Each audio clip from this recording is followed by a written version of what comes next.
ಬಾಡಿಗೆ ಬೇಕಿಲ್ಲದೆ ಇರುವಂತಹ ಕೆಮಿಕಲ್ಸ್ ಏನಿದೆ ಅದನ್ನ ಮಿಕ್ಸ್ ಮಾಡಿ ಲಾಭಕ್ಕೋಸ್ಕರ ಶೆಲ್ಫ್ ಲೈಫ್ ಅನ್ನ ಇನ್ಕ್ರೀಸ್ ಮಾಡಕ್ಕೋಸ್ಕರ ಮಾಡುವಂತಹ ಒಂದು ಆಕ್ಟ್ಗೆ ಆಹಾರ ಕಲಬೆರಕೆ ಅಂತ ಹೇಳ್ತೀವಿ. ಅದರಿಂದ ಸುಮಾರು ಹೆಲ್ತ್ ಪ್ರಾಬ್ಲಮ್ಸ್ ಆಗ್ತಾ ಇದೆ. ಕ್ಯಾನ್ ಬಿ ಕ್ಯಾನ್ಸರ್ ಬರುವಂತದ್ದಾಗ್ಬೋದು, ಮಕ್ಕಳಲ್ಲಿ ಬೆಳವಣಿಗೆಗಳ ತೊಂದರೆ ಆಗ್ಬೋದು, 100 ವರ್ಷ ಬದುಕಿದ್ರು ಡಯಾಬಿಟೀಸ್ ಅಂತಹ ಇಶ್ಯೂಸ್ ಇರ್ತಾ ಇರಲಿಲ್ಲ, ಎಲ್ಲರೂ ತುಂಬಾ ಎನರ್ಜೆಟಿಕ್ ಆಗಿರ್ತಾ ಇದ್ರು. ಡಾಕ್ಟರ್, ನಾವು ಡೈಲಿ ತೆಗೆದುಕೊಳ್ಳುವಂತಹ ಫುಡ್ ಅಲ್ಲಿ ನಮಗೆ ಗೊತ್ತಿಲ್ಲದೇನೆ ನಾವು ಸೇವಿಸುವಂತಹ ಹಾರ್ಮ್ಫುಲ್ ಕೆಮಿಕಲ್ಸ್ ಯಾವ್ದೆಲ್ಲ ಇರುತ್ತೆ? ಇದು ಹಳದಿ is very very good for health. It should be used. ಅದ್ರಲ್ಲೇನೆ there is adulteration. ಅಂತಹ ಕೆಮಿಕಲ್ಸ್ ಇರುವ ಆಹಾರ ನಾವು ವಾಶ್ ಮಾಡ್ಬೇಕಾದ್ರೆ, ಅದನ್ನ ತೊಳಿಬೇಕಾದ್ರೂ ಕೂಡ ಸರಿ ಮಾಡದೇ ಇದ್ದಾಗ ಆ ಟ್ರೇಸಸ್ ಏನ್ ನಮ್ ಒಳಗಡೆ ಹೋಗ್ತಾ ಇದೆ, that is what is leading to a lot of health issues. ಮನೇಲಿ ಇಟ್ಟಾಗ ಮಾವಿನ ಹಣ್ಣು ತುಂಬಾ ದಿನ ಅದು ಕೆಡದೇನೆ ಇದ್ರೆ then that means ಅದರಲ್ಲಿ ಏನೋ ಕೆಮಿಕಲ್ ಆಡ್ ಮಾಡಿದ್ದಾರೆ, so that the shelf life increases. So ಎಲ್ಲಾ ತರ ತರಕಾರಿ ಹಣ್ಣು ಎಲ್ಲಾ ಸೀಸನ್ ಅಲ್ಲಿ ಅವೈಲಬಲ್ ಇದ್ದಾಗ ಜೀರ್ಣ ತೊಂದರೆಗಳು ಬರೋ ಸಾಧ್ಯತೆ ಇದೆ. ಡಾಕ್ಟರ್, ಈಗಂತೂ ಫುಡ್ ಅನ್ನ ಇವತ್ ಮಿಕ್ಕಿದ್ರೆ ನಾಳೆಗೆ ಫ್ರಿಡ್ಜ್ ಅಲ್ಲಿ ಇಡುವಂತದ್ದು ಕಾಮನ್ ಆಗಿದೆ. ಸೊ ಫ್ರಿಡ್ಜ್ ಅಲ್ಲಿ ಫುಡ್ ಅನ್ನ ಇಟ್ಟು ತಿನ್ನುವಂತದ್ದು ಎಷ್ಟು ಸೂಕ್ತ? There's lot of message on the social media that ginger ಇಡಬಾರ್ದು, ಹೌದು, ಅಂಡ್ ಬನಾನಾಸ್ ಇಡಬಾರ್ದು, ಕ್ಯೂಕಂಬರ್ ಇಡಬಾರ್ದು, ಆ ತರ ಎಲ್ಲ ಏನಿಲ್ಲ. ಕೋಲ್ಡ್ ಚೈನ್ ಮತ್ತೆ ಟೆಂಪರೇಚರ್ ಚೆನ್ನಾಗಿ ಮೇಂಟೈನ್ ಮಾಡ್ಕೊಂಡ್ರೆ ಹಣ್ಣು ತರಕಾರಿ ಈಸಿಲಿ ನೀವು ಒಂದು 10 ದಿನ, ಒಂದು ವಾರದಿಂದ 10 ದಿನದವರೆಗೂ ಏನೂ ಆಗಲ್ಲ. ನಾನು ಒಂದು 90 to 95% ಫುಡ್ ನಲ್ಲಿ ಕಲಬೆರಕೆ ಇದೆ ಅಂತ ಹೇಳಿದ್ರು ಅದು ತಪ್ಪಾಗಲ್ಲ. ಒಂದು ಒಳ್ಳೆ ಅಭ್ಯಾಸ ನಾವೇನು ಡೆವಲಪ್ ಮಾಡ್ಕೋಬೇಕು ಅಂದ್ರೆ ರೀಡ್ ದ ಫುಡ್ ಲೇಬಲ್. ಯಾವ ಫುಡ್ ತುಂಬಾ ಅಟ್ರಾಕ್ಟಿವ್ ಅನ್ಸುತ್ತೆ, ಕಲರ್ಸ್ ತುಂಬಾ ಪ್ರಾಮಿನೆಂಟ್ ಆಗಿರುತ್ತೆ, it is not appearing natural, ಆ ಥರದ್ದು ನೋಡಿ ಖರೀದಿ ಮಾಡಬೇಕು ಅಂತ ಹೇಳಿ. ಮುಂಚೆ ಬೆಳೀತಾ ಇದ್ದಿದ್ದ ಗೋಧಿಗೂ ಇವಾಗ ಬೆಳೀತಾ ಇರೋ ಗೋಧಿಗೂ ಸಾಕಷ್ಟು ಬದಲಾವಣೆ ಇದೆ. ಕೆಲವ್ರಿಗೆ ವಾಂತಿ ಆಗ್ಬೋದು, ಕೆಲವ್ರಿಗೆ ಲೂಸ್ ಮೋಷನ್ಸ್ ಆಗ್ಬೋದು, ಕೆಲವ್ರಿಗೆ ತುಂಬಾ ಗ್ಯಾಸ್ ಆಗ್ಬೋದು, ಕೆಲವ್ರಿಗೆ ಆಸಿಡಿಟಿ ಆಗ್ಬೋದು, ಕೆಲವ್ರಿಗೆ ಹಸಿವೆ ಆಗ್ತಾ ಇಲ್ಲ. ಸೊ ಕಲಬೆರಕೆ ಇಲ್ಲದೆ ಇರೋ ತುಪ್ಪ ತಗೊಂಡಾಗ ನಮ್ಮ ಆರೋಗ್ಯ ಚೆನ್ನಾಗಿರುತ್ತೆ. ಲೈಕ್ ಹೇರ್ ಆಗಲಿ, ನೇಲ್ಸ್ ಆಗಲಿ. ಈ ರೈಸ್ ಏನಿದೆ, ರೆಡ್ ರೈಸ್ ಅಂತ ಅವೈಲಬಲ್ ಇದೆ, ಆರ್ಗ್ಯಾನಿಕ್ ಬ್ರೌನ್ ರೈಸ್ ಅಂತ ಇದೆ, ರಾಜ್ಮುಡಿ ರೈಸ್ ಅಂತ ಇದೆ. ಅದನ್ನ ನೀರು ಹಾಕಿದಾಗ ತುಂಬ ಕಲರ್ ಲೀಚ್ ಔಟ್ ಆಗ್ತಾ ಇದ್ರೆ ದೆನ್ ಅದರಲ್ಲಿ ಒಳ್ಳೆ ಕಾಂಪೊನೆಂಟ್ಸ್ ಏನೂ ಇಲ್ಲ, ಅದಕ್ಕೆ ಕಲರ್ ಹಾಕಿ ಅಡಲ್ಟ್ರೇಟ್ ಮಾಡಿದ್ದಾರೆ.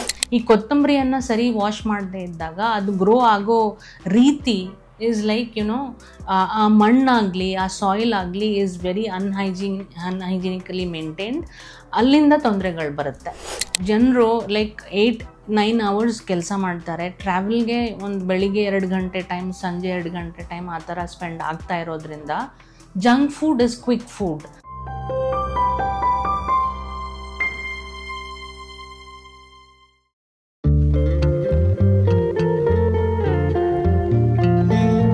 ನಮಸ್ತೆ, ನೀವು ನೋಡ್ತಾ ಇದ್ದೀರಾ ವಿಜಯ ಕರ್ನಾಟಕ. ನಾನು ರಕ್ಷಾ ಕೋಟ್ಯಾನ್. ನಮ್ಮ ಅಜ್ಜ ಅಜ್ಜಿಂದ್ರೆಲ್ಲ ಬದುಕ್ತಾ ಇದ್ದಂತಹ ಸ್ಪ್ಯಾನ್ ಇದೆಯಲ್ಲ, ಟೈಮ್ ಪೀರಿಯಡ್ ತುಂಬಾ ಜಾಸ್ತಿ ಇರ್ತಾ ಇತ್ತು. ಯಾಕೆಂತ ಹೇಳಿದ್ರೆ ಅವರು ಸೇವಿಸ್ತಾ ಇರುವಂತ ಆಹಾರ, ಅವರ ಜೀವನ ಶೈಲಿ ಕೂಡ ಅಷ್ಟೇ ಚೆನ್ನಾಗಿರ್ತಾ ಇತ್ತು.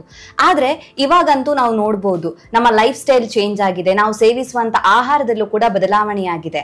ಅದರಲ್ಲಿ ಮುಖ್ಯವಾಗಿ ನಾವು ನೋಡೋದಾದ್ರೆ ಆಹಾರದಲ್ಲಿರುವಂತಹ ಕಲಬೆರಕೆಗಳು.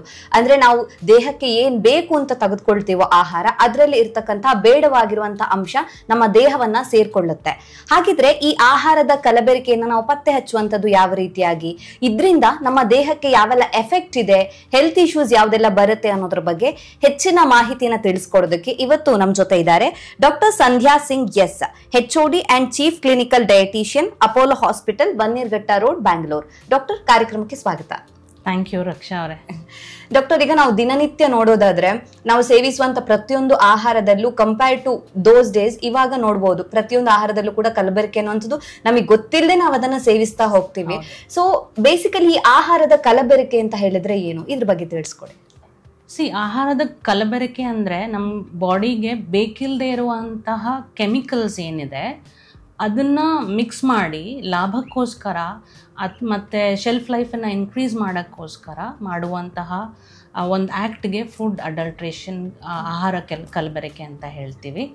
ಇದರಿಂದ ಕೆಲವರು ಗೊತ್ತಿದ್ದು ಮಾಡ್ತಾ ಇದ್ದಾರೆ, ಕೆಲವರು ಗೊತ್ತಿಲ್ಲದೆ ಮಾಡ್ತಾ ಇದ್ದಾರೆ. ಬಿಕಾಸ್ ನಮ್ಮ ಭಾರತ ದೇಶದಲ್ಲಿರೋವಂತಹ ಫುಡ್ ರೆಗ್ಯುಲೇಷನ್ಸ್ ಏನಿದೆ ಅದು ತುಂಬ ಸ್ಟ್ರಿಕ್ಟ್ ಆಗಿಲ್ಲದೆ ಇರೋ ಕಾರಣದಿಂದ ಕ್ವಾಲಿಟಿ ಕಂಟ್ರೋಲ್ ಅದೆಲ್ಲ ಲೈಕ್ ಬೇರೆ ದೇಶದಲ್ಲಿ ಇರುವಂತಹ ಸ್ಟ್ರಿಕ್ಟ್ನೆಸ್ ಏನಿದೆ ಅದು ಇಲ್ಲದೆ ಇರೋದ್ರಿಂದ ಈ ಜಾಸ್ತಿ ಲೈಕ್ ಎಜುಕೇಟೆಡ್ ಇಲ್ಲದೆ ಇರೋರು ಕೂಡ ಮಾಡ್ತಾ ಇದ್ದಾರೆ.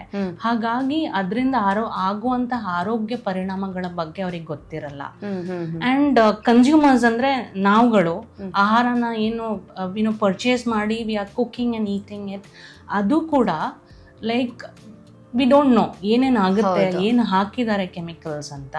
ಸೊ ಅದರಿಂದ ಸುಮಾರು ಹೆಲ್ತ್ ಪ್ರಾಬ್ಲಮ್ಸ್ ಆಗ್ತಾ ಇದೆ. ಇಟ್ ಕ್ಯಾನ್ ಬಿ ಕ್ಯಾನ್ಸರ್ ಬರುವಂಥದ್ದಾಗ್ಬೋದು, ಮಕ್ಕಳಲ್ಲಿ ಬೆಳವಣಿಗೆಗಳ ತೊಂದರೆ ಆಗ್ಬೋದು, ಆ್ಯಂಡ್ ಡಯಾಬಿಟೀಸ್ ಬರುವಂಥದ್ದು, ಅಥವಾ ಹೈಪರ್ ಟೆನ್ಷನ್ ಇಶ್ಯೂಸ್, BP ತೊಂದರೆಗಳು ಬರೋದು, ಆ್ಯಂಡ್ ಲಿವರ್ ಕಿಡ್ನಿ ಪ್ರಾಬ್ಲಮ್ಸ್ ಬರೋದು. ನಿಮಗೆ ನೀವೇ ಹೇಳಿರೋ ಹಾಗೆ ಮುಂಚೆ ಎಲ್ಲರೂ ತುಂಬಾ ಆರೋಗ್ಯವಾಗಿರ್ತಾ ಇದ್ರು, ಲೈಫ್ ಎಕ್ಸ್ಪೆಕ್ಟೆನ್ಸಿ ತುಂಬಾ ಜಾಸ್ತಿ ಇರ್ತಾ ಇತ್ತು. 100 ವರ್ಷ ಬದುಕಿದ್ರು ಡಯಾಬಿಟೀಸ್ ಅಂತಹ ಇಶ್ಯೂಸ್ ಇರ್ತಾ ಇರ್ಲಿಲ್ಲ, ಎಲ್ಲರೂ ತುಂಬಾ ಎನರ್ಜೆಟಿಕ್ ಆಗಿರ್ತಾ ಇದ್ರು. ಬಟ್ ಈಗ ಆಲ್ರೆಡಿ ಸ್ಟ್ರೆಸ್ ಲೆವೆಲ್ಸ್ ಜಾಸ್ತಿ ಇದೆ, ಮಾನಸಿಕ ಒತ್ತಡ ಜಾಸ್ತಿ, ಅದ್ರ ಜೊತೆ ಈ ತರ ಪುವರ್ ನ್ಯೂಟ್ರಿಷನ್ ಅಂದ್ರೆ ಸತ್ವ ಜಾಸ್ತಿ ಇಲ್ಲದೆ ಇರುವಂತಹ ಫುಡ್ ಮತ್ತು ಅದ್ರ ಜೊತೆಗೆ ಕೆಮಿಕಲ್ಸ್ ಇರುವಂತಹ ಫುಡ್ ಸೇವನೆ ಮಾಡ್ತಾ ಇರೋದ್ರಿಂದ ಆರೋಗ್ಯ ತೊಂದರೆಗಳು ತುಂಬಾ ಚಿಕ್ಕ ವಯಸ್ಸಿನಲ್ಲೇ ಕಾಣಿಸ್ತಾ ಇದೆ. ಡಯಾಬಿಟೀಸ್ ಇರುವಂತಹ ಮಕ್ಕಳು ನಮಗೆ 8-10 ವರ್ಷದಿಂದನೂ ವಿ ಆರ್ ಸೀಯಿಂಗ್. ಬಟ್ ಅದು ಕೆಲವೊಂದು diabetes is auto immune disease, type 1 diabetes ಅಂತ ಹೇಳ್ತೀವಿ. ಬಟ್ ಕೆಲವರು ಫಾರ್ ಎಕ್ಸಾಂಪಲ್ ನಮ್ಮ ಹಾಸ್ಪಿಟಲ್ನಲ್ಲಿ ಬರೀ ಪ್ರೀ ಎಂಪ್ಲಾಯ್ಮೆಂಟ್ ಹೆಲ್ತ್ ಚೆಕ್ ಅಂತ ಬರ್ತಾರೆ. 21 ವರ್ಷ, 24 ವರ್ಷ, 25 ವರ್ಷ, ಅವರು ಆರಾಮಾಗಿ ಊಟ ಮಾಡ್ತಾ ಇರ್ತಾರೆ, ಅವ್ರಿಗೆ ಆರೋಗ್ಯದ ಬಗ್ಗೆ ಅಷ್ಟೊಂದು ಯೋಚನೆ ಮಾಡ್ತಾ ಇರಲ್ಲ. ಬಟ್ ಅದರಲ್ಲಿ ಬರೋ ರಿಪೋರ್ಟ್ಸ್ ನೋಡಿದ್ರೆ ಅವ್ರದ್ದು HbA1c ಲೆವೆಲ್ಸ್ ಎಲ್ಲ ತುಂಬ ಹೈ ಇರುತ್ತೆ, ಲಿವರ್ ಇಶ್ಯೂಸ್ ಇರುತ್ತೆ, ಕಿಡ್ನಿ ಇಶ್ಯೂಸ್ ಇರುತ್ತೆ. ನಾವು ಅದನ್ನು ಅವ್ರಿಗೆ ಹೇಳಿದಾಗ ಅವರು ಅದು ಆಕ್ಸೆಪ್ಟ್ ಮಾಡೋ ಸ್ಥಿತಿಯಲ್ಲಿರಲ್ಲ. ಸೊ ಹೆಂಗಾಯಿತು, ಏನಾಯಿತು, ಯಾಕಾಯಿತು, what are the measures that we are suppose to take ಅಂತ ಅವ್ರು ನಮ್ಮ ಹತ್ರ ದೇ ಟೇಕ್ ಅಡ್ವೈಸ್. ಸೊ ಈ ಎಲ್ಲ ಥರ ಕಾರಣಗಳು ಆಗ್ತಾ ಇರೋದೇ ಬಿಕಾಸ್ ಆಫ್ ಫುಡ್.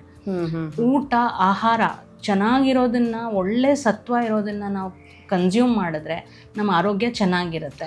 ಬಟ್ ಇಂತಹ ತುಂಬಾ ಮುಖ್ಯವಾದ ಕಾಂಪೊನೆಂಟ್ ಆಫ್ ಅವರ್ ಲೈಫ್ ಅದೇನೆ ಅಡಲ್ಟ್ರೇಷನ್ ಮಾಡಿ ಕಲಬೆರಕೆ ಮಾಡಿ ಮಾರ್ಕೆಟಲ್ಲಿ ಮಾರ್ತಾ ಇರೋದು is a very very problem ಮಾಡುವಂತಹ ಒಂದು ಆಕ್ಟ್. ಅದನ್ನ ಆದಷ್ಟು ಸ್ಟಾಪ್ ಮಾಡಬೇಕು. ಅಥವಾ ಸ್ಟಾಪ್ ಮಾಡಕ್ ಆಗ್ಲಿಲ್ಲ ಅಂದ್ರೂ ಲೈಕ್ ಪಬ್ಲಿಕ್ಗೆ ಅವೇರ್ನೆಸ್ ಕ್ರಿಯೇಟ್ ಮಾಡಬೇಕು. ಅಟ್ ಲೀಸ್ಟ್ ಅದನ್ನ ಡಿಫ್ರೆನ್ಶಿಯೇಟ್ ಮಾಡೋದು ಹೇಗೆ ಅದು ಕಲ್ತ್ಕೊಂಡ್ರು ನಾವುಗಳು ನಮ್ಮ ಫ್ಯಾಮಿಲಿ ಕ್ಯಾನ್ ಬಿ ಹೆಲ್ದಿ. ಹೌದು ಹೌದು ಡಾಕ್ಟರ್, ನಾವು ಡೈಲಿ ತೆಗೆದುಕೊಳ್ಳುವಂತಹ ಫುಡ್ ಅಲ್ಲಿ ನಮಗೆ ಗೊತ್ತಿಲ್ಲದೇನೆ ನಾವು ಸೇವಿಸುವಂತಹ ಹಾರ್ಮ್ಫುಲ್ ಕೆಮಿಕಲ್ಸ್ ಯಾವ್ದೆಲ್ಲ ಇರುತ್ತೆ? ಈಗ ಕೋವಿಡ್ ಆದ್ಮೇಲೆ generally everybody is focusing on ಇದು ಹಳದಿ is very very good for health. It should be used ಪ್ರತಿದಿನ ಉಪಯೋಗಿಸುವಂತಹ ಒಂದು ಇಂಗ್ರೀಡಿಯೆಂಟ್ ಅಂತ ಎಲ್ಲರೂ are actually very happy. But ಅರ್ಶನ ಅದ್ರಲ್ಲೇನೆ ದೇರ್ ಇಸ್ ಅಡಲ್ಟ್ರೇಷನ್.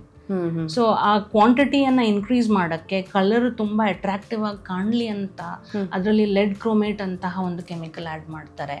ತುಂಬಾ ಸಿಂಪ್ಲೆಸ್ಟ್ ಅಂದ್ರೆ ನಾವು ಹಣ್ಣು ತರಕಾರಿ ಪ್ರತಿದಿನ ಬಳಸ್ತೀವಿ. ಅಂಡ್ ನಾನು ಡಯಟಿಷಿಯನ್ ಆಗಿರೋದ್ರಿಂದ ಎಲ್ರಿಗೂ ಹೇಳೋದೇನು, ಕುಕ್ ಫುಡ್ ಕಮ್ಮಿ ಮಾಡಿ. ಅಂದರೆ ಅಡುಗೆ ಮಾಡಿರುವಂತಹ ಫುಡ್ ಏನಿರುತ್ತೆ, ಅನ್ನ, ಚಪಾತಿ, ರಾಗಿ ಮುದ್ದೆ, ರಾಗಿ ರೊಟ್ಟಿ, ಇಂಥದ್ದು ಮಿತವಾಗಿ ಬಳಸಬೇಕು. ಹಣ್ಣು ತರಕಾರಿಯನ್ನ ಜಾಸ್ತಿ ಬಳಸಬೇಕು. ಇಂಥ ಹಣ್ಣು ತರಕಾರಿನ ಬೆಳೆಯೋದಕ್ಕೋಸ್ಕರನೇ ತುಂಬಾ ಪೆಸ್ಟಿಸೈಡ್ಸ್ ಯೂಸ್ ಮಾಡ್ತಾ ಇದ್ದಾರೆ. ಅಂಡ್ ಲೈಕ್ ನಾವೆಲ್ಲ ಚಿಕ್ಕವರಾಗಿರ್ಬೇಕಾದ್ರೆ ಜನರಲಿ ಫರ್ಟಿಲೈಸರ್ ಅಂದ್ರೆ ಏನು, ಇಟ್ ಶುಡ್ ಬಿ ಲೈಕ್ ಈ ಹುಳಗಳು ಬರ್ದೇ ಇರೋ ರೀತಿಯಲ್ಲಿ ಹುಳಗಳು ಬರ್ದೇ ಇರೋ ರೀತಿಯಲ್ಲಿ ಈ ಕೌಡಂಗ್ ಅನ್ನ ಯೂಸ್ ಮಾಡ್ತಾ ಇದ್ರು. ಹೌದು ಹೌದು. ಅಂಡ್ ಅದನ್ನ ಫರ್ಟಿಲೈಸರ್ ಅಂತ ಸಗಣಿ ಹಾಕ್ತಾ ಇದ್ರು. ಈಗ ಕೆಮಿಕಲ್ಸ್, ಏನಕ್ಕಂದ್ರೆ ಅದು ಬೆಳೆಯೋದನ್ನು ಕೂಡ ಕೆಮಿಕಲ್ಸ್ ಇರೋದ್ರಿಂದ ಸ್ವಲ್ಪ ಲಾಸ್ ಏನು ಈ ಅಗ್ರಿಕಲ್ಚರಿಸ್ಟ್ ಫಾರ್ಮರ್ಸ್ ಲಾಸ್ ಅನ್ನ ಬೇರ್ ಮಾಡ್ಬೇಕು ಅದು ಕೂಡ ಇಲ್ಲ, ಅವ್ರಿಗೆ ಲಾಭ ಜಾಸ್ತಿ ಬರ್ತಾ ಇದೆ. ಆ ಕಾರಣದಿಂದ ಕೆಮಿಕಲ್ಸ್ ಯೂಸ್ ಮಾಡ್ತಾ ಇದಾರೆ. ಅಂತಹ ಕೆಮಿಕಲ್ಸ್ ಇರುವ ಆಹಾರ ನಾವು ವಾಶ್ ಮಾಡ್ಬೇಕಾದ್ರೆ, ಅದನ್ನ ತೊಳಿಬೇಕಾದ್ರೂ ಕೂಡ ಸರಿ ಮಾಡದೇ ಇದ್ದಾಗ ಆ ಟ್ರೇಸಸ್ ನಮ್ ಒಳಗಡೆ ಹೋಗ್ತಾ ಇದೆ, that is what is leading to a lot of health issues. ಆ ಕಾರಣದಿಂದಾನೇ ಈಗ ಕ್ಯಾನ್ಸರ್ ಅಂತಹ ರೋಗ has become very common. 10 patients admit ಆದ್ರೆ 2 ವಿಲ್ ಬಿ ಹ್ಯಾವಿಂಗ್ ಕ್ಯಾನ್ಸರ್. ಆ ತರ ಸ್ಥಿತಿ ಆಗಿದೆ. ಅಂದ್ರೆ ತೆಗೆದುಕೊಳ್ಳುವಂತ ಫುಡ್ ಇಂದಾನೇ ಅದು ಬೇಸಿಕಲಿ ಮೇನ್ ಕಾಸ್ ಅಲ್ಲಿಂದಲೇ ಬರ್ತಾ ಇದೆ. ಡಾಕ್ಟರ್, ಈಗ ಮಾತಾಡ್ತಾ ಹೇಳಿದ್ರಿ ಹಣ್ಣು ತರಕಾರಿಗಳನ್ನ ತಿನ್ಬೇಕು ಅಂತ. ಹಿಂದೆ ಎಲ್ಲ ನಮ್ದೇ ತೋಟದಲ್ಲಿ ಹಣ್ಣು ತರಕಾರಿಗಳನ್ನ ಬೆಳೀತಾ ಇದ್ರು. ಆದ್ರೆ ಈಗ ಸಿಟಿ ಲೈಫ್ ಅಲ್ಲಿ, ಈವನ್ ಹಳ್ಳಿಗಳಲ್ಲೂ ಅಷ್ಟೇ, ಅಂಗಡಿಯಿಂದಲೇ ತರ್ತಾರೆ, ಈಸಿಯಾಗಿ ಸಿಗುತ್ತೆ, ವೆರೈಟಿ ಫುಡ್ ಸಿಗುತ್ತೆ ಅಂತ ಹೇಳ್ಬಿಟ್ಟು. ಇವಾಗ ಸೀಸನ್ ಅಲ್ಲಿ ನೋಡೋದಾದ್ರೆ ಮಾವಿನ ಹಣ್ಣಿನ ಸೀಸನ್. ತುಂಬಾ ಕಡೆ ನಮ್ಗೆ ಕಡಿಮೆ ರೇಟ್ ಅಲ್ಲೂ ಕೂಡ ಕೆಲವು ಕಡೆ ಸಿಗುತ್ತೆ. ಆದ್ರೆ ಆ ಮಾವಿನ ಹಣ್ಣನ್ನ ನೋಡಿದಾಗ ಇದು ಕೆಮಿಕಲ್ ಇದೆಯಾ, ಅದು ನ್ಯಾಚುರಲ್ ಆಗಿ ಹಣ್ಣಾಗಿದೆಯಾ ಅಂತ ನಮ್ಗೆ ಪತ್ತೆ ಹಚ್ಚೋದಕ್ಕೆ ಸಾಧ್ಯ ಆಗುತ್ತಾ? ಇದು ನೋಡಿದಾಗ ಪತ್ತೆ ಹಚ್ಚೋದ್ ಕಷ್ಟ. ಲೈಕ್ ಇವಾಗ ಏನ್ ಮಾಡ್ತಾ ಇದಾರಂದ್ರೆ, ಈ ಫಾರ್ಮರ್ಸ್ ಕೆಲವರು this is like naturally ripened ಅಂತ, ಅಂದ್ರೆ ತಾನಾಗೆ ಹಣ್ಣಾಗಿರುವಂತಹ ಹಣ್ಣು, and this can be calcium carbide ಹಾಕಿ ಹಣ್ಣು ಮಾಡಿರುವಂತಹ ಹಣ್ಣು, ಆ ತರ ಮಾಡಿ ಅದನ್ನು ಮಾರ್ತಾ ಇದಾರೆ. That is again marketing gimmick ಅಂತ ನಾನು ಹೇಳ್ಬೋದು. ಬಟ್ ಜನರಲಿ ನಾವು ಮಾವಿನ ಹಣ್ಣು ನೋಡಿದಾಗ ಇದು ನ್ಯಾಚುರಲಿ ರೈಪ್ ಆಗಿರೋದು ಅಂತ ನಾವು ಪತ್ತೆ ಹಚ್ಚಕ್ ಆಗಲ್ಲ. ಬಟ್ ಆದಷ್ಟು ನಾವು ಮಾವಿನ ಹಣ್ಣು ಅದೆಲ್ಲ ತಗೊಂಡಾಗ ವೆನ್ ವಿ ಪರ್ಚೇಸ್ ಇಟ್, ಆದಷ್ಟು ನಮ್ಗೆ ಗೊತ್ತಿರುವಂತಹ ಲೈಕ್ ನಮ್ ಫ್ರೆಂಡ್ಸ್ ಯಾರೋ ಇದ್ದಾರೆ, ಅವ್ರು ಗ್ರೋ ಮಾಡ್ತಾ ಇದ್ದಾರೆ, ಆ ಪರಿಚಯಸ್ಥರಿಂದ ಖರೀದಿ ಮಾಡೋದು ಒಳ್ಳೇದು.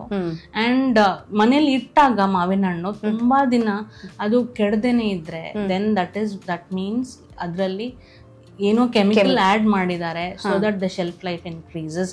ಅದೆಲ್ಲ ಸ್ವಲ್ಪ ಒಬ್ಸರ್ವ್ ಮಾಡ್ಬೇಕು ಅಂತ ಹೇಳ್ತೀನಿ.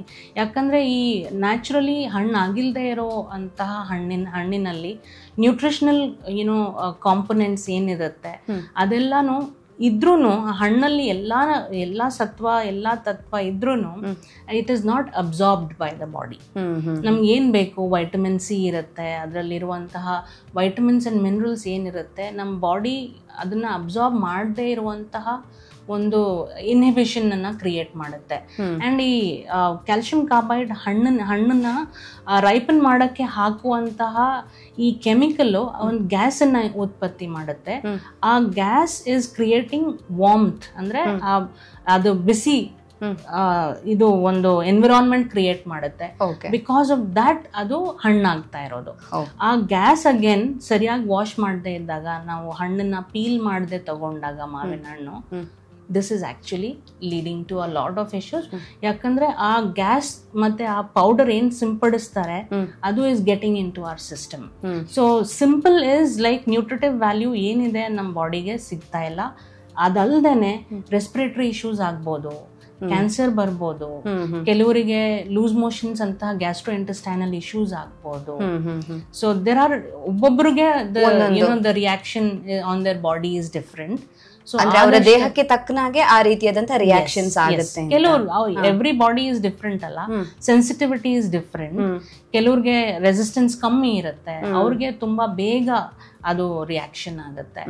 ಸೊ ಆದಷ್ಟು ನೋಡಿ ಪರ್ಚೇಸ್ ಮಾಡಬೇಕು, ಪ್ರಾಪರ್ ಶಾಪ್ಸ್ ಇಂದ ಪರ್ಚೇಸ್ ಮಾಡಬೇಕು ಅಂತ ಹೇಳಿ. ಹೌದು, ಯಾಕಂತ ಹೇಳಿದ್ರೆ ನಾವು ಹೆಲ್ತಿಗೆ ಒಳ್ಳೇದು ಅಂತ ತೆಗೆದುಕೊಳ್ಳುವಂತಹ ವೆಜಿಟೇಬಲ್ಸ್ ಆಗಿರ್ಬೋದು, ಫ್ರೂಟ್ಸ್, ಅದ್ರಲ್ಲೂ ಕೂಡ ಕೆಮಿಕಲ್ಸ್ ಇದೆ, ಅದು ಕೂಡ ಹಾಮ್ ಅಂದಾಗ ಮತ್ತಿನ್ನೇನ್ ತಿನ್ಬೇಕು ಅನ್ನೋ ಒಂದು ಕ್ವೆಶನ್ ಬರುತ್ತೆ. ಏನ್ ತಗೊಂಡ್ರು ಕೂಡ ಮಾರ್ಕೆಟ್ ಅಲ್ಲಿ ಕೆಮಿಕಲ್ಸ್ ಇರುತ್ತೆ, ಕಲ್ಬೆರಕೆ ಇರುತ್ತೆ ಅನ್ನೋ ಭಯ ಇದ್ದೇ ಇರುತ್ತೆ. ಬಟ್ ನೋ ಅದರ್ ಆಪ್ಷನ್ಸ್ ಅನ್ನೋ ತರ ಆಗಿದೆ ಇವಾಗ. ಏನಾದ್ರೂ ಹೊಟ್ಟೆಗೆ ತಿನ್ಬೇಕು ಅಂದ್ರೆ ತೆಗೆದುಕೊಳ್ಳೇಬೇಕಾಗತ್ತೆ ಅಂತ. ಸೊ ವೆಜಿಟೇಬಲ್ಸ್ ಅಲ್ಲೂ ನೋಡೋದಾದ್ರೆ ಒಂದಿಷ್ಟು ಕೆಮಿಕಲ್ಸ್ ಇರುತ್ತೆ. ಕೆಲವು ಕಡೆ ಏನ್ ಮಾಡ್ತಾರೆ ಅಂದ್ರೆ ಸೀಸನಲ್ ಅಲ್ಲದೆ ಇರುವಂತ ಫ್ರೂಟ್ಸ್ ವೆಜಿಟೇಬಲ್ಸ್ ಅನ್ನ ಈಗ ಮಾರ್ಕೆಟ್ ಅಲ್ಲಿ ಸಿಗುತ್ತೆ ನಮ್ಗೆ. ಈಗ ಮಾವಿನ ಹಣ್ಣಿನ ಸೀಸನ್ ಆಗಿರೋದ್ರಿಂದ ಸಿಗುತ್ತೆ, ಅದು ಒಂದು ಪಾಯಿಂಟ್. ಆದ್ರೆ ಇನ್ನು ಸೀಸನ್ ಅಲ್ಲದೆ ಇರುವಂತ ಫ್ರೂಟ್ಸ್ ತರಕಾರಿಗಳು ನಮ್ಗೆ ಎಲ್ಲ ಸೀಸನ್ ಅಲ್ಲೂ ಸಿಗುತ್ತೆ. ಸೊ ಅದನ್ನ ಸೇವನೆ ಮಾಡೋದು ಎಷ್ಟು ಬಾಡಿಗೆ ಹಾರ್ಮ್ಫುಲ್ ಅಂತ? ಆಕ್ಚುಲಿ ನಾವೆಲ್ಲ ಚಿಕ್ಕವ್ರು ಇರ್ಬೇಕಾದ್ರೆ ಲೈಕ್ ಯು ಸೆಡ್ ಒಂದೊಂದು ಸೀಸನ್ ಅಲ್ಲಿ ಒಂದೊಂದು ತರ ಹಣ್ಣುಗಳು ಸಿಗ್ತಾ ಇತ್ತು. ದಟ್ ಇಸ್ ಬಿಕಾಸ್ ಯಾವ ಸೀಸನ್ಗೆ ಯಾವ ತರ ಫುಡ್ ತಗೊಂಡ್ರೆ ನಮ್ಗೆ ಜೀರ್ಣ ತೊಂದರೆಗಳು ಬರೋದಿಲ್ಲ ಆ ತರ ಹಣ್ಣುಗಳು ಅವೈಲೇಬಲ್ ಇತ್ತು. ಸೊ ಬೇಸಿಗೆ ಕಾಲದಲ್ಲಿ ಬೇರೆ ಹಣ್ಣು, ಚಳಿಗಾಲದಲ್ಲಿ ಬೇರೆ ತರ ಹಣ್ಣು, ಇಟ್ ವಾಸ್ ಲೈಕ್ ದ್ಯಾಟ್. ಈಗ there is something like genetically modified vegetables and fruits ಅನ್ನ ಬೆಳೀತಾ ಇದ್ದಾರೆ. ಆ ಕಾರಣದಿಂದ ಥ್ರೂ ಔಟ್ ದ ಇಯರ್, ಪೂರ್ತಿ ವರ್ಷ ಎಲ್ಲಾ ಹಣ್ಣುಗಳು ಎಲ್ಲಾ ತರಕಾರಿಗಳು ಅವೈಲಬಲ್ ಇದೆ. ಸೊ ಎಲ್ಲಾ ತರ ತರಕಾರಿ ಹಣ್ಣು ಎಲ್ಲಾ ಸೀಸನ್ ಅಲ್ಲಿ ಅವೈಲಬಲ್ ಇದ್ದಾಗ ಜೀರ್ಣ ತೊಂದರೆಗಳು ಬರೋ ಸಾಧ್ಯತೆ ಇದೆ. ಅಂಡ್ ಅದ್ರಲ್ಲಿರೋ ನ್ಯೂಟ್ರಿಯೆಂಟ್ಸ್ ಕೂಡ ಅದು ಜೆನೆಟಿಕಲಿ ಮಾಡಿಫೈಡ್ ಆಗಿರೋದ್ರಿಂದ ಅದರಲ್ಲಿರೋ nutrients are not absorb by the body. Nutrients ಕೂಡ ಸಾಕಷ್ಟು ಇರೋದಿಲ್ಲ. ಸೊ ಆ ಸೀಸನ್ ಅಲ್ಲಿ ನ್ಯಾಚುರಲಿ ಅದು ಗ್ರೋ ಆದಾಗ ಅದರಲ್ಲಿರೋ nutrients are really good and it is sufficient for our body, which is not there when it is grown in non season. Doctor, ಈಗಂತೂ food ಅನ್ನ ಇವತ್ ಮಿಕ್ಕಿದ್ರೆ ನಾಳೆಗೆ ಫ್ರಿಡ್ಜ್ ಅಲ್ಲಿ ಇಡುವಂಥದ್ದು ಕಾಮನ್ ಆಗಿದೆ. ಸೊ ಫ್ರಿಡ್ಜ್ ಅಲ್ಲಿ ಫುಡ್ ಅನ್ನ ಇಟ್ಟು ತಿನ್ನುವಂಥದ್ದು ಎಷ್ಟು ಸೂಕ್ತ ಬಾಡಿಗೆ? ಫ್ರಿಡ್ಜ್ ನಲ್ಲಿ ಇಟ್ಟು ತಿನ್ನುವುದು ಇಸ್ ಆಕ್ಚುಲಿ ಏನ್ ತೊಂದರೆ ಏನಿಲ್ಲ ಅದು. ಬಟ್ ಅದನ್ನ ಸರಿಯಾಗಿ ಸ್ಟೋರೇಜ್ ಮಾಡುವಂತಹ ಒಂದು ರೀತಿಯಲ್ಲಿ ಮಾಡಬೇಕು. ಫುಡ್ನ ನಾವು ಅಡುಗೆ ಮಾಡಾದ್ಮೇಲೆ 1-2 ಗಂಟೆಗಳ ಕಾಲ ಅದನ್ನ ಹೊರಗಡೆ ಇಟ್ಟು ಅದು ಟೆಂಪ್ರೇಚರ್ ನಾರ್ಮಲ್ ಆಗಿ ಬಂದಾಗ ತಕ್ಷಣ ಅದನ್ನ ಫ್ರಿಡ್ಜ್ ನಲ್ಲಿ ಇಡಬೇಕು. ಅಂಡ್ ಅದನ್ನ ಏನ್ ಟೆಂಪ್ರೇಚರ್ ಅಲ್ಲಿ ನಾವು ಫ್ರಿಡ್ಜ್ ಆನ್ ಇದೆಯಾ, like power supply for some reason ಅದು ಕಟ್ ಆಫ್ ಆಗಿತ್ತಾ ಇಲ್ವಾ, ಅದೆಲ್ಲ ಸ್ವಲ್ಪ we have to focus. And ಅದನ್ನ ಸರಿಯಾಗಿ ಕೋಲ್ಡ್ ಚೈನ್ ಮೇಂಟೈನ್ ಮಾಡಿ ಪ್ರಿಸರ್ವ್ ಮಾಡಿದ್ರೆ ಅದನ್ನ ಮತ್ತೆ ಹೊರಗಡೆ ತೆಗೆದು ಅದನ್ನ ನಾವು ಥಾಯಿಂಗ್ ಅಂತ ಹೇಳ್ತೀವಿ, bring it back to room temperature. ಆಮೇಲೆ ಅದನ್ನ ಸರಿಯಾದ ಟೆಂಪ್ರೇಚರ್ ಅಲ್ಲಿ we have to heat it and then ಅದನ್ನ ಸೇವಿಸಬಹುದು. ಈ ತರ ಇಷ್ಟೊಂದು ಪ್ರೊಸೀಜರ್ಸ್ ನಾವು ಸ್ಟೆಪ್ ಬೈ ಸ್ಟೆಪ್ ನಾನು ಏನ್ ಹೇಳ್ದೆ ಆ ತರ ಅದನ್ನ ಮಾಡದೇ ಇದ್ದಾಗ, ಸೊ ಬೆಳಿಗ್ಗೆ ಅಡುಗೆ ಮಾಡಿದ್ದನ್ನ ಸಂಜೆ ಫ್ರಿಡ್ಜ್ ನಲ್ಲಿ ಇಟ್ಟು and power supply for some reason current off ಆಗಿರಬಹುದು and it was not there for 4-5 hours. ಆಮೇಲೆ ಅದನ್ನ ನಾವು ಹೊರಗಡೆ ತೆಗ್ದು ಹೊರಗಡೆ ಇಡಕ್ ಆಗ್ಲಿಲ್ಲ, ಅರ್ಜೆಂಟ್ ಅಲ್ಲಿ ವಿ ಆರ್ ಜಸ್ಟ್ ಅದನ್ನ ಹೀಟ್ ಮಾಡ್ತಾ ಇದೀವಿ. ಸರಿಯಾಗಿರೋ ಟೆಂಪ್ರೇಚರ್ ಅಲ್ಲಿ ಹೀಟ್ ಮಾಡದೇ ಇದ್ರೆ the heat doesn't reach the bottom of the utensil. ಅಂದ್ರೆ ಪೂರ್ತಿ ಆ ವೆಸಲ್ ಏನಿದೆ ಅದರ ಬೇಸ್ ಏನಿದೆ ಅಲ್ಲಿವರೆಗೂ ಹೀಟ್ ರೀಚ್ ಆಗದೆ ಇದ್ದಾಗ so the food is not properly heated. ಆ ತರ ನಾವು ಫುಡ್ ನ ಕನ್ಸ್ಯೂಮ್ ಮಾಡಿದಾಗ ಹೆಲ್ತ್ ಪ್ರಾಬ್ಲಮ್ಸ್ ಬರೋ ಸಾಧ್ಯತೆ. ಯಾಕಂದ್ರೆ ಮಿಕ್ಕಿರೋ ಅನ್ನ ಮತ್ತೆ ದಾಲ್ ಅದೆಲ್ಲ ನಾವು ಫ್ರಿಡ್ಜ್ ನಲ್ಲಿ ಇಟ್ಟು 1-2 ದಿನಗಳ ಒಳಗಡೆ ನಾವು ಅದನ್ನ ಕನ್ಸ್ಯೂಮ್ ಮಾಡಲಿಲ್ಲ ಅಂದ್ರೆ there is something called as listeria ಅಂತ ನಾವು ಹೇಳ್ತೀವಿ. ಆ ಆರ್ಗ್ಯಾನಿಸಮ್ ಗ್ರೋ ಆಗುತ್ತೆ ಫುಡ್ ನಲ್ಲಿ. ನಾವು ಒಂದು ವಾರ ಫ್ರಿಡ್ಜ್ ಅಲ್ಲಿ ಇಟ್ಟರು ಗ್ರೋ ಆಗುತ್ತೆ. And if the cold chain ನಾವು ಸರಿ ಮೇಂಟೈನ್ ಮಾಡದೇ ಇದ್ರು ಆಗುತ್ತೆ. ಅಂತ ಫುಡ್ ನ ನಾವು ಸೇವನೆ ಮಾಡಿದಾಗ it will lead to issues, food borne illnesses ಅಂತ ಹೇಳ್ತೀವಿ ನಾವು.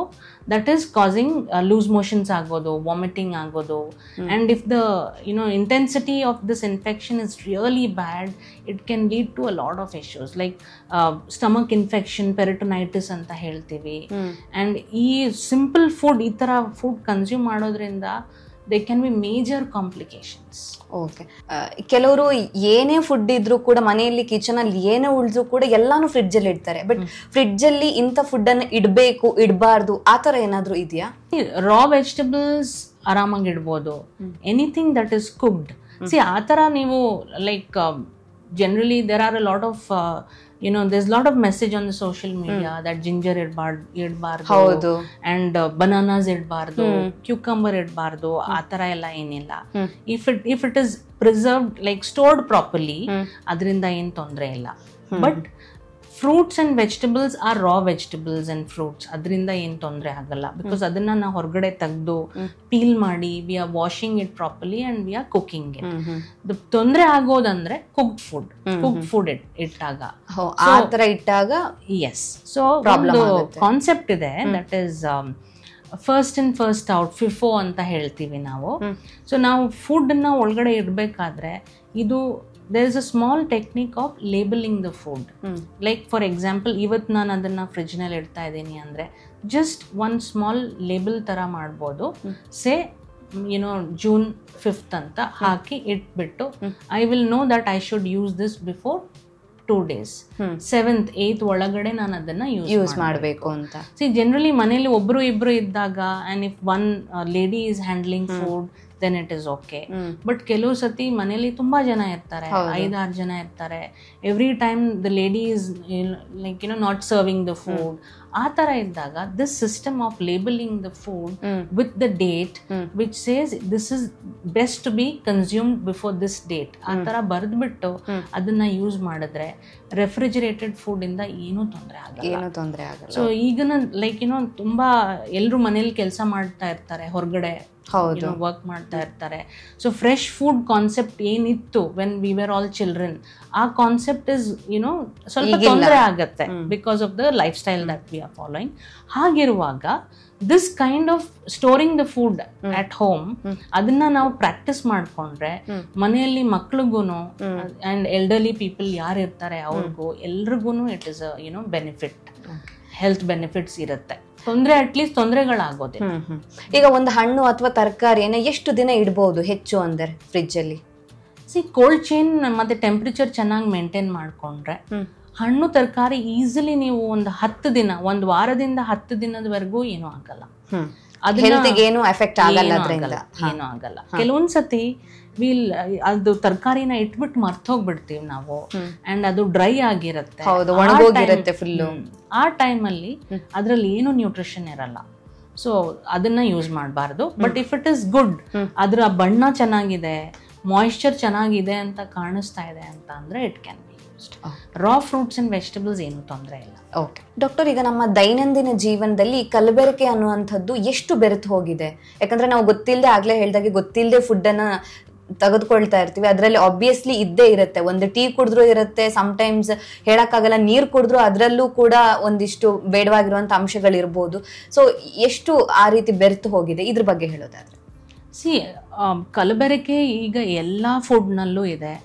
ಸೊ ನಾನು ಒಂದು 90 to 95% ಫುಡ್ನಲ್ಲಿ ಕಲಬೆರಕೆ ಇದೆ ಅಂತ ಹೇಳಿದ್ರು ಅದು ತಪ್ಪಾಗಲ್ಲ. ಸೊ ವಾಟ್ ಲೈಕ್ 90-95% ಅಡಲ್ಟ್ರೇಷನ್ ಇರೋದ್ರಿಂದ ಅನ್ಪ್ಯಾಕ್ಡ್ ಫುಡ್ಸ್ ಏನಿರುತ್ತೆ ಲೂಸ್ ಆಗಿ ಅವೈಲೇಬಲ್ ಆಗ್ತಾ ಇರುತ್ತೆ. It is just kept in bulk. ಆ ಥರ ಫುಡ್ಡನ್ನ ಪರ್ಚೇಸ್ ಮಾಡಬಾರ್ದು. ಸೊ ಆಲ್ವೇಸ್ ತುಂಬ ಒಂದು ಒಳ್ಳೆ ಅಭ್ಯಾಸ ನಾವೇನು ಡೆವಲಪ್ ಮಾಡ್ಕೋಬೇಕು ಅಂದರೆ ರೀಡ್ ದ ಫುಡ್ ಲೇಬಲ್. ಅದರಲ್ಲಿ ನ್ಯೂಟ್ರಿಷನ್ ಏನಿದೆ ಅದು ಇರುತ್ತೆ. ಅದ್ರ ಜೊತೆಗೆ ಯಾವಾಗಿದು ಮ್ಯಾನುಫ್ಯಾಕ್ಚರ್ ಆಗಿತ್ತು, ಎಷ್ಟು ಒಳಗಡೆ we have to use this, ಅದು ಕೂಡ ವಿಲ್ ಬಿ ರಿಟನ್. ಅದು ನೋಡಿಬಿಟ್ಟು ನಾವು ಪರ್ಚೇಸ್ ಮಾಡಿದಾಗ ಅದರಿಂದ ಏನಾದರೂ ತೊಂದರೆ ಆದ್ರೂ ನಮ್ಮಲ್ಲಿರೋ ರೆಗ್ಯುಲೇಷನ್ಸ್, ನಮ್ಮ ಗೌರ್ಮೆಂಟ್ ರೆಗ್ಯುಲೇಷನ್ಸ್ ಪ್ರಕಾರ ವಿ ಕ್ಯಾನ್ ಆ್ಯಕ್ಚುಲಿ ಅದನ್ನು ಎಸ್ಕಲೇಟ್ ಮಾಡ್ಬೋದು. ಹಾಗಾಗಿ ಅನ್ಪ್ಯಾಕ್ಡ್ ಫುಡ್ಡನ್ನು ಪರ್ಚೇಸ್ ಮಾಡೋದು, ಮತ್ತು ಚಿಕ್ಕ ಪುಟ್ಟ ಶಾಪ್ಸ್ ವೇರ್ ಕ್ವಾಲಿಟಿ ಇಲ್ಲದೆ ಇರುವಂಥ ಪ್ರಾಡಕ್ಟ್ಸನ್ನ ಸೆಲ್ ಮಾಡ್ತಾ ಇರ್ತಾರಲ್ಲ, ಅಲ್ಲಿಂದ ಎಲ್ಲ ಪರ್ಚೇಸ್ ಮಾಡಬಾರ್ದು ಅಂತ ಹೇಳ್ತೀನಿ. ಆ್ಯಂಡ್ ಯಾವ ಫುಡ್ ತುಂಬ ಅಟ್ರಾಕ್ಟಿವ್ ಅನಿಸುತ್ತೆ, ಕಲರ್ಸ್ ತುಂಬ ಪ್ರಾಮಿನೆಂಟ್ ಆಗಿರುತ್ತೆ, it is not appearing natural, ಆ ಥರದ್ದು ನೋಡಿ ಖರೀದಿ ಮಾಡಬೇಕು ಅಂತ ಹೇಳ್ತೀನಿ. ಡಾಕ್ಟರ್, ಹಾಗಾದ್ರೆ ಈಗ ಕಲಬೆರಕೆ ಇರುವಂತ ಫುಡ್ ಅನ್ನ ಸೇವನೆ ಮಾಡೋದ್ರಿಂದ ಯಾವೆಲ್ಲ ಹೆಲ್ತ್ ಇಶ್ಯೂಸ್ ಬರುತ್ತೆ? ಆಗ್ಲೇ ಮಾತಾಡ್ತಾ ಹೇಳಿದ್ರೆ ಈವನ್ ಕ್ಯಾನ್ಸರ್ ಕೂಡ ಬರುವಂತ ಚಾನ್ಸಸ್ ಜಾಸ್ತಿ ಇರುತ್ತೆ ಅಂತ. ನಾರ್ಮಲ್ ಆಗಿ ಯಾವ್ದೆಲ್ಲ ಹೆಲ್ತ್ ಇಶ್ಯೂಸ್ ಬರುತ್ತೆ? Cancer is something like first simple things that can happen is indigestion ಆಗ್ಬೋದು, ಆಸಿಡಿಟಿ ಆಗ್ಬೋದು, ಮತ್ತು next is loose motions, vomiting, these are the things. Cancer will happen when repeatedly ನೀವು ಈ ಥರ ಕಲಬೆರಕೆ ಇರುವಂತಹ ಫುಡ್ನ ಕನ್ಸ್ಯೂಮ್ ಮಾಡಿದಾಗ. In a place like Bangalore ಹೊರಗಡೆ ಊಟ ಸೇವನೆ ಮಾಡೋದು ತುಂಬ ಜಾಸ್ತಿ ಆಗಿದೆ. ಮನೆ ಊಟ ಈಸ್ ಹ್ಯಾಪನಿಂಗ್ ವೆರಿ ರೇರ್ಲಿ. ವಾರಕ್ಕೆ 1 ಸತಿ 2 ಸತಿ 3 ಸತಿ, ಕೆಲವೊಂದು ಫ್ಯಾಮಿಲೀಸಲ್ಲಿ ಇನ್ನೂ ತುಂಬ ಕಮ್ಮಿ ಮನೆ ಊಟ ಸೇವನೆ ಮಾಡ್ತಾರೆ. ಹಾಗಿರುವಾಗ ನಮ್ಮ exposure is more to the adulterated food, because ಹೊರಗಡೆ ಊಟದಲ್ಲಿ ನಿಮಗೆ ನ್ಯೂಟ್ರಿಷನ್ ಕಾಂಪೊನೆಂಟ್ಗಿಂತ ಜಾಸ್ತಿ it is more attractive. The colors are more attractive, the concept of eating outside is more attractive. ಹಾಗಾಗಿ ತುಂಬ ಜಾಸ್ತಿ ಕಲಬೆರಕೆ ಇರುವಂತಹ ಫುಡ್ಡನ್ನು ಕನ್ಸ್ಯೂಮ್ ಮಾಡಿದಾಗ for a longer duration, then the risk of cancer is very high. Otherwise there will be a lot of intolerances, liver issues ಬರುವಂಥದ್ದು, because liver is the organ. ನಮ್ಮ ಬಾಡಿಯಲ್ಲಿ ಏನೇ ನಾನ್ ನ್ಯೂಟ್ರಿಷನಲ್ ಐಟಮ್ಸ್ ನಾವು consume ಮಾಡ್ತೀವಿ, ಅದನ್ನು excrete ಮಾಡೋ job is done by liver. So ನಾವು non nutritional food ತಿಂದಾಗ ನಮ್ಮ liver is the organ that gets affected majorly, because ನಮ್ಮ ಬಾಡಿನ ಡಿಟಾಕ್ಸಿಫೈ ಮಾಡುವಂತಹ ಜಾಬ್ ಮಾಡೋದು is our liver. So liver is the first organ that will get affected if this kind of food is consumed for a longer duration. Okay, ಹಾಗಾದ್ರೆ ಲಿವರಿಗೆ ಹೆಚ್ಚು effect ಆಗುತ್ತೆ ಈ ಕಲಬೆರಕೆ ಇರುವಂತ ಫುಡ್ ಅನ್ನ ತಗೊಂಡ್ರೆ ಅಂತ. ಇಮಿಡಿಯೇಟ್ ರಿಯಾಕ್ಷನ್ಸ್ ಹೇಗಿರುತ್ತೆ? ಕೆಲವರಿಗೆ ನೀವು ಹೇಳ್ದಂಗೆ ಕೆಲವರಿಗೆ ಬೇಗ ಅಲರ್ಜಿ ಆಗ್ಬೋದು, ವಾಮಿಟಿಂಗ್ ಆ ತರ ಏನಾದ್ರು ಗೊತ್ತಾಗುತ್ತಾ? ತುಂಬಾ ಹೊಟ್ಟೆ ನೋವು ಬರೋದು, ಅಥವಾ ಲೈಕ್ ಚಿಕ್ಕನ್ಲಿಂದಾನು ನಾವು ಯಾವ ಫುಡ್ನ ಕನ್ಸ್ಯೂಮ್ ಮಾಡ್ತಾ ಇದ್ದೀವಿ ಆ ಫುಡ್ಗೆನೆ ನಮಗೆ ಇಂಟಾಲರೆನ್ಸ್ ಆಗ್ಬೋದು. ಫಾರ್ ಎಕ್ಸಾಂಪಲ್ ಚಪಾತೀಸ್ ಅದೆಲ್ಲ ನಾವು ಚಿಕ್ಕನ್ಲಿಂದನೂ ಸೇವನೆ ಮಾಡ್ತಾ ಇದ್ದೀವಿ. ಈಗ ಸದ್ಯಕ್ಕೆ ನಮ್ಮ ಪೇಷಂಟ್ಸ್ ಒ ಪಿ ಡಿನಲ್ಲಿ ಬಂದಾಗ one very important point that we observe is, ಚಪಾತಿ ತಿಂದರೆ ಗ್ಯಾಸ್ ಆಗುತ್ತೆ, ಚಪಾತಿ ತಿಂದರೆ ಕಾನ್ಸ್ಟಿಪೇಷನ್ ಆಗುತ್ತೆ ಅಂತ is the complaint that we are getting to hear. That is because ಮುಂಚೆ ಬೆಳೀತಾ ಇದ್ದಿದ್ದ ಗೋಧಿಗೂ ಇವಾಗ ಬೆಳೀತಾ ಇರೋ ಗೋಧಿಗೂ ಸಾಕಷ್ಟು ಬದಲಾವಣೆ ಇದೆ. ಆ ಟೈಪ್ ಆಫ್ ಗೋಧಿ is not suiting our body. ಆ ಕಾರಣದಿಂದ constipation and intolerance and gas distension ತುಂಬ ಜಾಸ್ತಿ ಆಗ್ತಾ ಇದೆ. ಸೊ ದಿಸ್ ಇಸ್ ಜಸ್ಟ್ ಒಂದು ಎಕ್ಸಾಂಪಲ್ ಕೊಟ್ಟಿದ್ದು ನಾನು. ಈ ಥರ ನಮ್ಮ ಎಲ್ಲ ಫುಡ್ ಐಟಮ್ಸಲ್ಲೂ ಸುಮಾರು ಬದಲಾವಣೆಗಳಾಗಿದೆ. ಹಾಗಾಗಿ ಕೆಲವ್ರಿಗೆ ವಾಂತಿ ಆಗ್ಬೋದು, ಕೆಲವ್ರಿಗೆ ಲೂಸ್ ಮೋಷನ್ಸ್ ಆಗ್ಬೋದು, ಕೆಲವ್ರಿಗೆ ತುಂಬ ಗ್ಯಾಸ್ ಆಗ್ಬೋದು, ಕೆಲವ್ರಿಗೆ ಆ್ಯಸಿಡಿಟಿ ಆಗ್ಬೋದು, ಕೆಲವ್ರಿಗೆ ಹಸಿವೆ ಆಗ್ತಾ ಇಲ್ಲ, ತುಂಬ ದಿನದಿಂದ ನಾನು ಬರೀ ಒಂದೇ ಮೀಲ್ ತಿಂತಾ ಇದ್ದೀನಿ, ಬಟ್ ನನಗೆ ಊಟ ಮಾಡಬೇಕು ಅಂತಲೇ ಅನಿಸಲ್ಲ, but I am losing a lot of wait, hair loss ಆಗ್ತಾ ಇದೆ, ವಿಷನ್ ಲಾಸ್ ಆಗ್ತಾ ಇದೆ, and my health is going for a toss, ತುಂಬ ಫ್ರೀಕ್ವೆಂಟ್ಲಿ ನಾನು ಹುಷಾರು ತಪ್ತಾ ಇದ್ದೀನಿ, ಈ ಥರ ಕಂಪ್ಲೇಂಟ್ಸ್ ತುಂಬ ಕೇಳಕ್ಕೆ ಬರ್ತಾ ಇದೆ. So it can B because of the food adulteration that is happening. ನಾವೀಗ ಮನೆಯಲ್ಲೇ ಫುಡ್ ಪ್ರಿಪೇರ್ ಮಾಡಿದ್ರು ಕೂಡ ನಾವು ಪ್ರಿಪೇರ್ ಮಾಡ್ಬೇಕಾದ್ರೆ ಹಾಕುವಂತ ಎಣ್ಣೆ ಆಗಿರ್ಬೋದು, ತುಪ್ಪ, ಇದ್ರಲ್ಲೂ ಕೂಡ ಈಗ ಕಲಬೆರಕೆ ಇದ್ದೇ ಇರುತ್ತೆ. ಸೊ ಇದು ನಮ್ಮ ಹಾರ್ಟ್ ಹೆಲ್ತ್ಗೆ ಹೇಗೆ ಎಫೆಕ್ಟ್ ಮಾಡುತ್ತೆ, ಅಥವಾ ಓವರ್ ಆಲ್ ಬಾಡಿ ಹೆಲ್ತ್ಗೆ ಹೇಗೆ ಎಫೆಕ್ಟ್ ಮಾಡುತ್ತೆ? ಕಲಬೆರಕೆ ಎಲ್ಲದರಲ್ಲೂ ಆಗ್ತಾ ಇದೆ, ಎಣ್ಣೆ ಮತ್ತು ತುಪ್ಪದಲ್ಲೂ ಕೂಡ ಆಗ್ತಾ ಇದೆ. ತುಪ್ಪ ಇಸ್ ಸಮಥಿಂಗ್ ಲೈಕ್ ಅದನ್ನು ಈ ಹಾಲಿನ ಕೆನೆ ನಾವು ಬಿಸಿ ಮಾಡಿದಾಗ ಆ ಫ್ಯಾಟ್ ಏನಿರುತ್ತೆ ಅದನ್ನು ನಾವು ಅಡುಗೆಯಲ್ಲಿ ಯೂಸ್ ಮಾಡ್ತಾ ಇದ್ದೀವಿ. ಬಟ್ ಈ ಕಲಬೆರಕೆ ಮಾಡಿದಾಗ ಏನು ಮಾಡ್ತಾರೆ, ಇದು ಹೈಡ್ರೋಜಿನೇಟೆಡ್ ಫ್ಯಾಟ್ ಅಂತ ಇರುತ್ತೆ, ಅದನ್ನು ತುಪ್ಪಕ್ಕೆ ಆ್ಯಡ್ ಮಾಡ್ತಾ ಇದ್ದಾರೆ. ಅದರಿಂದ ನಮ್ಮ ಕೊಲೆಸ್ಟ್ರಾಲ್ ಲೆವೆಲ್ಸ್ ಜಾಸ್ತಿ ಆಗುತ್ತೆ. ಸೊ ಕಲಬೆರಕೆ ಇಲ್ಲದೆ ಇರೋ ತುಪ್ಪ ತಗೊಂಡಾಗ ನಮ್ಮ ಆರೋಗ್ಯ ಚೆನ್ನಾಗಿರುತ್ತೆ. ಲೈಕ್ ಹೇರ್ ಆಗಲಿ, ನೇಲ್ಸ್ ಆಗಲಿ, ವಿಷನ್ ಆಗಲಿ, ಸ್ಕಿನ್ ಆಗಲಿ, ಆಲ್ ದಿಸ್ ಇಸ್ ಆ್ಯಕ್ಚುಲಿ ತುಂಬ ಒಳ್ಳೆ ಸ್ಥಿತಿಯಲ್ಲಿ ನಾವು ಮೇಂಟೈನ್ ಮಾಡ್ಕೋಬೋದು. ಆ ಕಾರಣದಿಂದನೇ ನಾವು ತುಪ್ಪನ ಅಡುಗೆಯಲ್ಲಿ ಬಳಸೋದು. ಬಟ್ ಈ ಅಡಲ್ಟ್ರೇಷನ್ ಏನಿದೆ, ಹೈಡ್ರೋಜಿನೇಟೆಡ್ ಫ್ಯಾಟ್ ಅನ್ನೋದು, ಅದು ಇಸ್ ಏನು ಬೆನಿಫಿಟ್ಸನ್ನು ಕೊಡ್ತಾ ಇಲ್ಲ. It is leading to a lot of issues. ತೂಕ ಜಾಸ್ತಿ ಆಗೋದಾಗ್ಬೋದು, ಅಥವಾ ನಮ್ಮ ಆರ್ಟ್ರೀಸಲ್ಲಿ ಬ್ಲಾಕ್ಸ್ ಏನು ಕ್ರಿಯೇಟ್ ಆಗುತ್ತೆ, ಜಿಡ್ಡಿನ ಅಂಶ ಹೆಚ್ಚಾಗಿ ನಮ್ಮ ರಕ್ತದಲ್ಲಿ ಆ ಬ್ಲಾಕ್ಸ್ ಆರ್ ಗೆಟಿಂಗ್ ಕ್ರಿಯೇಟೆಡ್. ಇದು ನಮ್ಮ ಹಾರ್ಟ್ ಇಶ್ಯೂಸನ್ನು ಹೆಚ್ಚಿಗೆ ಮಾಡ್ತಾ ಇದೆ. The risk of heart issues is increasing. It can be ನಮ್ಮ ಆರ್ಟ್ರಿನಲ್ಲಿ ಬ್ಲಾಕೇಜಸ್ ಆಗ್ಬೋದು, ಆರ್ ದೇ ಕ್ಯಾನ್ ಬಿ ನಮ್ಮ ಹಾರ್ಟ್ ಬೀಟನ್ನ ರಿದಮನ್ನು ಎಫೆಕ್ಟ್ ಮಾಡ್ಬೋದು. ಸೊ ಬೇಸಿಕಲಿ ನಮ್ಮ health is totally affected and or we are at risk of major health problems, not only heart. Doctor, ಮನೆಗೆ ತರುವಂತ ಫುಡ್ ನಾವೇ ಕುಕ್ ಮಾಡ್ತೀವಿ ಅಂದ್ರೂ ಕೂಡ ಅದರಲ್ಲಿ ನಮಗೆ ಗೊತ್ತಿಲ್ಲದಿರೋ ರೀತಿಯಲ್ಲಿ ಕಲಬೆರಕೆ ವಸ್ತುಗಳಿರುತ್ತೆ. ಎಕ್ಸಾಂಪಲ್ ಹೇಳ್ಬೇಕು ಅಂದ್ರೆ ಈಗ ಅಕ್ಕಿಯಲ್ಲೂ ಕೂಡ ಪಾಲಿಶ್ಡ್ ಅಕ್ಕಿ ಇರುತ್ತೆ, ಅಥವಾ ಅದು ಕೂಡ ನಮ್ಮ ಹೆಲ್ತಿಗೆ ಅಷ್ಟೊಂದು ಒಳ್ಳೇದಲ್ಲ ಅಂತ ಹೇಳ್ತಾರೆ.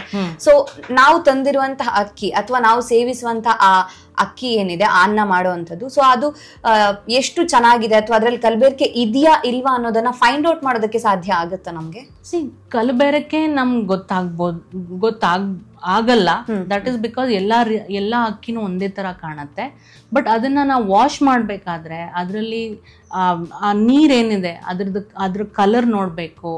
ತುಂಬಾ ಅನ್ಯೂಶಲಿ ಅದು ತುಂಬಾ ವೈಟ್ ಆಗಿ ಕಾಣೋದಾಗ್ಲಿ ಅಥವಾ ಕಲರ್, ನಾವು ಫಾರ್ ಎಕ್ಸಾಂಪಲ್ ಈಗ ನಮ್ದು ಟ್ರೆಂಡ್ ಏನಂದ್ರೆ ಅನ್ಪಾಲಿಶ್ಡ್ ರೈಸ್ ಕನ್ಸ್ಯೂಮ್ ಮಾಡ್ತಾ ಇದ್ದಾರೆ ಎಲ್ರು.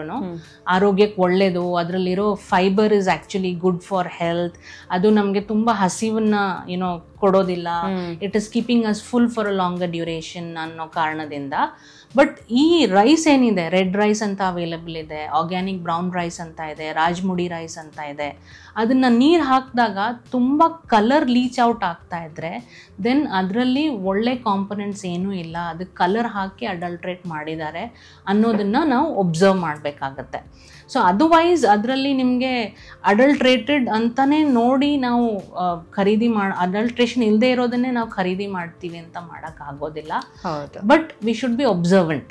ಸೊ ತುಂಬ ಕಡಿಮೆ ಟೈಮ್ ಇಟ್ಕೊಂಡು ಏನೋ ಒಂದು ಅಡುಗೆ ಮಾಡಿದ್ವಿ ಆ ಥರ ಮಾಡಬಾರ್ದು. Little bit of observation, like ಹೆಂಗೆ ಕಾಣ್ತಾ ಇದೆ ಅದು ವಾಶ್ ಮಾಡಿದಾಗ, ಕುಕ್ ಮಾಡಿದಾಗ ನೆನ್ನೆ ಇದ್ದಿದ್ದು ಹೇಗಿತ್ತು, ಲಾಸ್ಟ್ ಟೈಮ್ ನಾವು ಪರ್ಚೇಸ್ ಮಾಡಿದ್ದು ಅಕ್ಕಿ ಹೇಗಿತ್ತು, ಈಗ ಹೇಗಿದೆ, ಅದೆಲ್ಲ ಸ್ವಲ್ಪ ನಾವು ಗಮನ ಕೊಟ್ಟು ನೋಡೋದ್ರಿಂದ it is beneficial for us. Street food ಅಂದರೆ ಎಲ್ರಿಗೂ ಇಷ್ಟ, ಬಟ್ ಆ ಸ್ಟ್ರೀಟ್ ಫುಡ್ಡನ್ನು ತಿನ್ನೋವಂಥದ್ದು ಎಷ್ಟು ಹಾರ್ಮ್ಫುಲ್ ಅಂತ ಅನಿಸುತ್ತೆ? ಸ್ಟ್ರೀಟ್ ಫುಡ್ನಲ್ಲಿ ತೊಂದರೆಗಳು ಏನಾಗುತ್ತಂದರೆ ಅವ್ರ ಹತ್ರ ಇನ್ಫ್ರಾಸ್ಟ್ರಕ್ಚರ್ ಇರಲ್ಲ to wash the vegetables, to wash the utensils, and ಅವ್ರ ಹತ್ರ ಕೆಲಸಗಾರರು ಕೂಡ ಜಾಸ್ತಿ ಇರೋದಿಲ್ಲ. ಸೊ ಎವ್ರಿಥಿಂಗ್ ಎಲ್ಲನೂ ಅವ್ರು ತುಂಬ ಶಾರ್ಟ್ಕಟ್ನಲ್ಲಿ ಮಾಡ್ತಾ ಇರ್ತಾರೆ. ಹಾಗಾಗಿ ತರಕಾರಿಗಳು, ಸೊಪ್ಪು, ಕೊತ್ತಂಬರಿ ಆಗ್ಬೋದು, ಈರುಳ್ಳಿ ಆಗ್ಬೋದು, ಅದನ್ನು ಸರಿಗೆ ವಾಶ್ ಮಾಡಲ್ಲ. ಅಲ್ಲಿಂದನೇ ತೊಂದರೆಗಳು ಶುರು ಆಗೋದು. ಎಸ್ಪೆಷಲಿ ಈ ಕೊತ್ತಂಬರಿಯನ್ನು ಸರಿ ವಾಶ್ ಮಾಡದೇ ಇದ್ದಾಗ ಅದು ಗ್ರೋ ಆಗೋ ರೀತಿ is like ಆ ಮಣ್ಣಾಗಲಿ ಆ ಸಾಯಿಲ್ ಆಗಲಿ ಈಸ್ ವೆರಿ ಅನ್ಹೈಜಿನಿಕಲಿ ಮೇಂಟೈನ್ಡ್. ಅಲ್ಲಿಂದ ತೊಂದರೆಗಳು ಬರುತ್ತೆ. So it can lead to major issues. So ಆದಷ್ಟು ಸ್ಟ್ರೀಟ್ ಫುಡ್ ಅವಾಯ್ಡ್ ಮಾಡೋದೇ ಒಳ್ಳೆಯದು.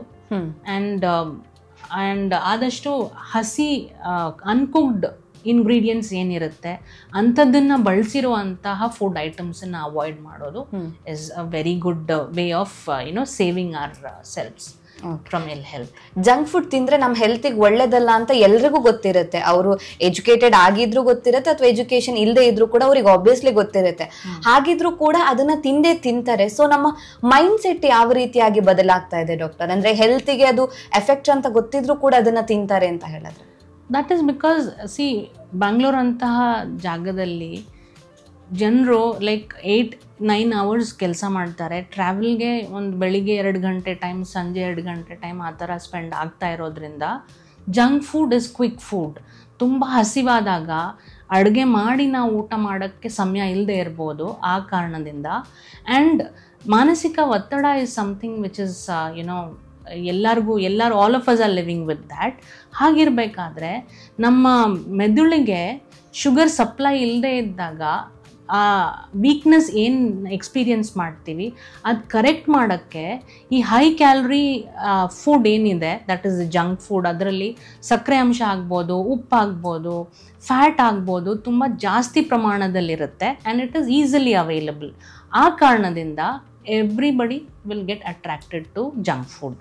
ಸೊ ಅದರಲ್ಲಿ ಅದು ತಿನ್ನೋದ್ರಿಂದ ತೂಕ ಹೆಚ್ಚಿಗೆ ಆಗುತ್ತೆ, ಹೆಲ್ತ್ ಇಶ್ಯೂಸ್ ಜಾಸ್ತಿ ಬರುತ್ತೆ ಅಂತ ಎಲ್ರಿಗೂ ಗೊತ್ತಿದ್ರೂ ಅದು ತುಂಬ ಸುಲಭವಾಗಿ ಅವೈಲಬಲ್ ಆಗಿರೋದ್ರಿಂದ they generally go for it. ಹಾಗಿದ್ರೆ ನಾವು ಸೇವಿಸುವಂಥ ಆಹಾರದ ಬಗ್ಗೆ ನಾವು ಎಷ್ಟು ಕೇರ್ಫುಲ್ ಆಗಿರಬೇಕಾಗುತ್ತೆ ಡಾಕ್ಟರ್?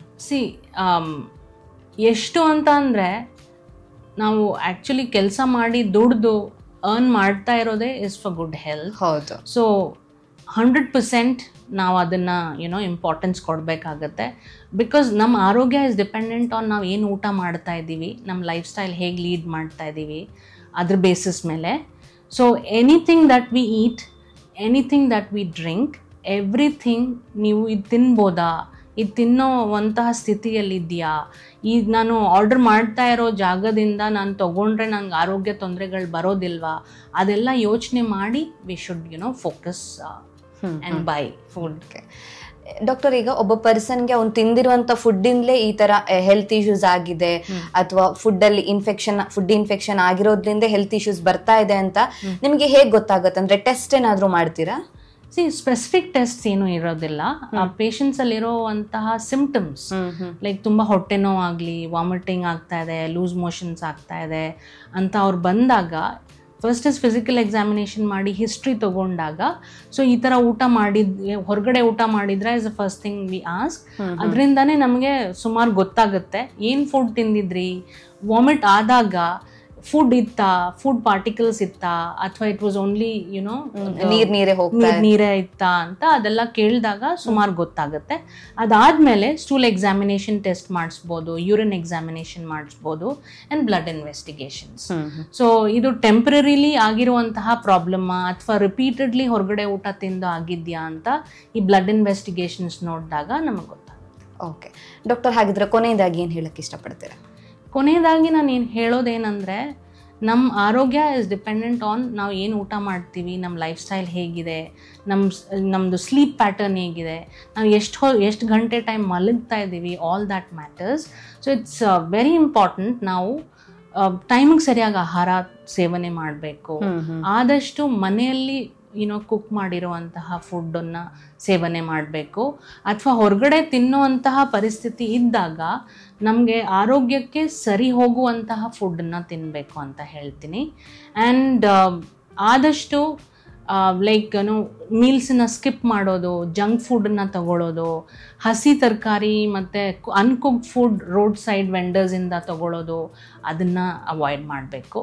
ಆ್ಯಂಡ್ ಹಣ್ಣು ತರಕಾರಿ ಆದಷ್ಟು ಅದನ್ನು ಸರಿಯಾದ ರೀತಿಯಲ್ಲಿ ವಾಶ್ ಮಾಡಿ ಅದನ್ನು ಸೇವಿಸೋದು is a very good habit ಅಂತ ಹೇಳ್ತೀನಿ.